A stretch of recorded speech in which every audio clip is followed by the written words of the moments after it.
I'm Hollywood's best story analyst 10 years in a row and produced and sold screenwriter. And I have been so depressed. I mean, part of it is the 12 months of January, but I have not been able to shake my disappointment with the Stranger Things finale. I decided to spend some time with Joyce and Robin's dad to maybe like cheer myself up.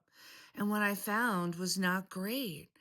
In 1991, Reality Bites came out, and it was a real portrait of Gen X. Like it was a time. It was in the moment. It was a time capsule. It felt like I was watching everything when I first saw it.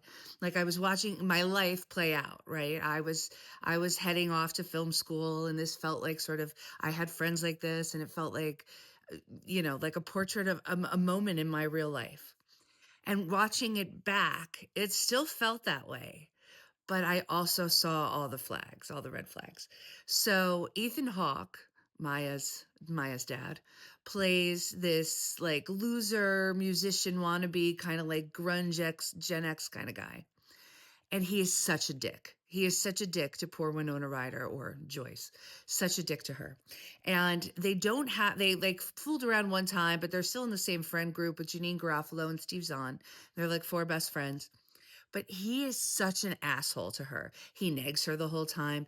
Anytime they have a moment where he's vulnerable, he pushes her away really hard and makes it her fault. It was so interesting a watch.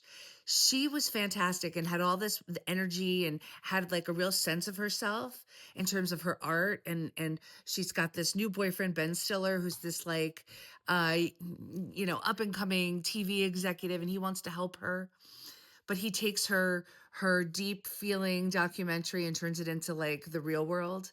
And so she really gets upset, and then they have a like on again off again breakup. And then she ultimately ends up with Ethan Hawke, and I was like, ew, him? He's a loser. He'll never be anything. He has no drive or ambition. All he does is make her feel bad.